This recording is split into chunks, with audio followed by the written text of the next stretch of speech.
Land के जो issues रहे हैं वो हमेशा से रहे हैं। भूमि विवाद आज की घटना नहीं है, बहुत पहले से चलती आ रही है। इनफैक्ट ब्रिटिश के टाइम पीरियड से अगर बात किया जाए तो जो लैंड लॉर्डशिप थी वो कुछ ही लोगों के हाथ में थी, जिसे जमींदार या जागीरदार के नाम से जाना जाता था। ये ज़मीनें कुछ लोगों के हाथ में हुआ करती थी और जिससे ये लोग काफ़ी ज़्यादा एक्सप्लॉयटेशन किया करते थे। साथ ही साथ में लीजिंग करना भी एक बहुत ही कॉमन प्रैक्टिस हुआ करती थी। टेनेंसी कॉन्ट्रैक्ट हो गया, लीजिंग हो गई या फिर लैंड हो गया, इन सब के जरिए कहीं ना कहीं एक्सप्लॉयटेशन का एक खेल हमें देखने को मिलता था ब्रिटिश टाइम पीरियड के दौरान में।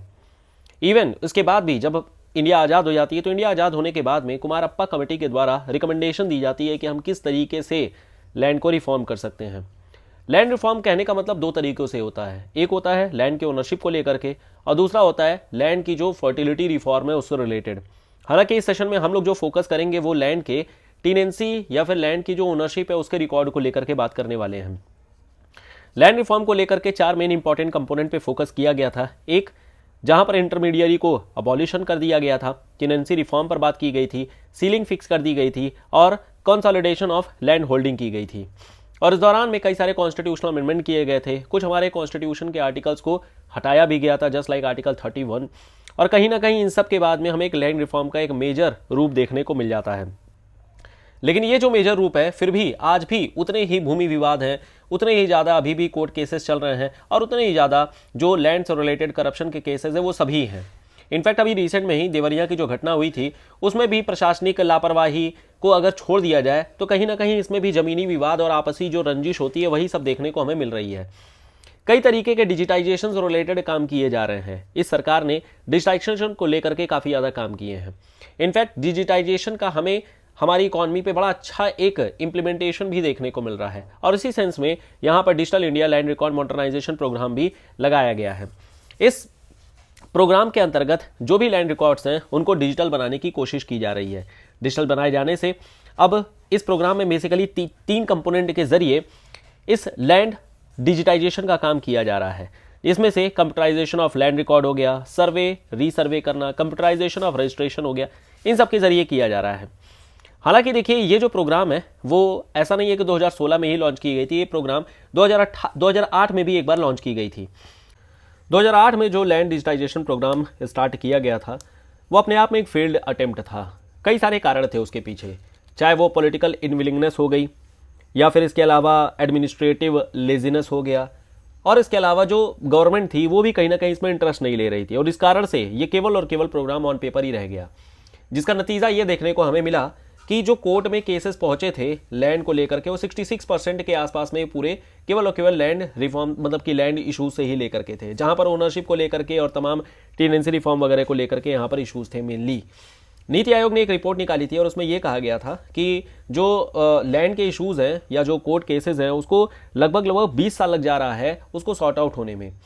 कहीं ना कहीं इससे कोर्ट पर लगातार एक प्रेशर भी बढ़ रहा था और साथ ही साथ में जो हमारी लैंड है उसकी ओनरशिप न हो पाने के कारण से उसका प्रॉपर यूटिलाइजेशन भी नहीं हो सकता था। ये सारे इश्यूज थे जिसके कारण से अल्टीमेटली एक लैंड रिफॉर्म करना हमें बहुत ज़रूरी था। और आज की डेट में जो डिजिटल इंडिया का एक रूप चल रहा है जहां पर हर चीज़ डिजिटाइज की जा रही है, इकॉनमी को डिजिटल कनेक्ट दिया जा रहा है, उसमें हमारे लिए लैंड रिकॉर्ड को भी डिजिटाइज करना काफ़ी ज़्यादा इंपॉर्टेंट हो गया था। लैंड रिकॉर्ड को डिजिटाइज करने में जो digital India land record modernisation programme है काफ़ी इंपॉर्टेंट रोल प्ले किया है। जो 3 मेजर कंपोनेंट थे उसके बारे में हम लोगों ने डिस्कशन कर ही लिया है। इसके अलावा यहाँ पर एक 14 डिजिट का एक यूनिक आइडेंटिफिकेशन नंबर भी दिया जा रहा है।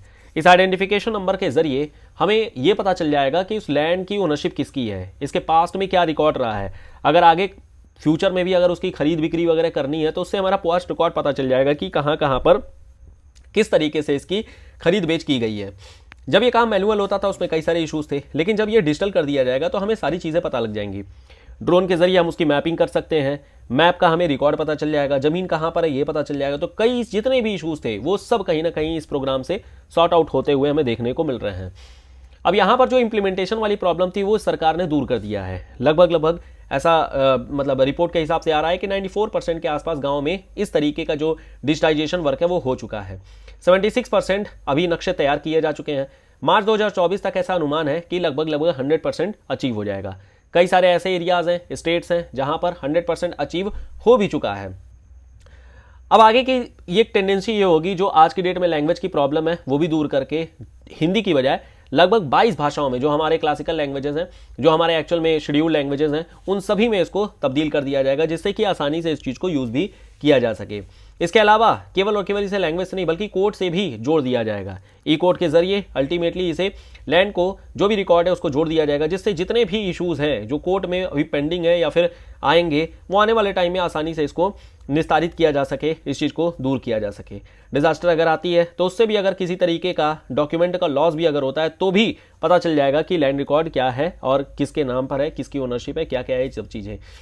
जो इसके अलावा बीच बीच में इश्यूज होते हैं, जैसे कि जो इंटरमीडियरी का होता है, बिचौलिए हो जाते हैं, या फिर आपकी जो ज़बरदस्ती लैंड पर ओनरशिप जो लोग हथिया लेते हैं, जो एक बाहुबली वाली प्रक्रिया होती है, वो सब चीज़ें कहीं ना कहीं से दूर की जा सकती हैं। तो ये प्रोग्राम हमारे लिए काफ़ी इंपॉर्टेंट है। इस प्रोग्राम के बारे में हम लोगों ने डिस्कशन किया, क्या क्या डिटेल्स हैं। इस क्वेश्चन को आप लोग अटेम्प्ट कर सकते हैं। Question is the effort towards land reform in India have been tardy and slow, discuss the reason for the poor progress of land reforms in India. इस क्वेश्चन को लेकर के टेलीग्राम में भेज सकते हैं, अपने रिव्यूज़ दे सकते हैं। सोशल मीडिया चैनल्स की लिंक डिस्क्रिप्शन बॉक्स में दी गई है। इसके अलावा ये तो कोर्सेज हैं, एक टेस्ट सीरीज कोर्स है और साथ ही साथ में डेली आंसर राइटिंग प्रोग्राम है, जिसको आप लोग ज्वाइन कर सकते हैं। इसके डिटेल्स डिस्क्रिप्शन बॉक्स में दी गई है, गो चेक आउट, और फिर उसके बाद से अपने हिसाब से आप चीज़ों को एनरोल कर सकते हैं। बाकी इस सेशन में इतना ही है, मिलेंगे नेक्स्ट वीडियो में कुछ इसी तरीके के नए फैक्ट्स के साथ में। Till then goodbye, thank you so much, bye bye.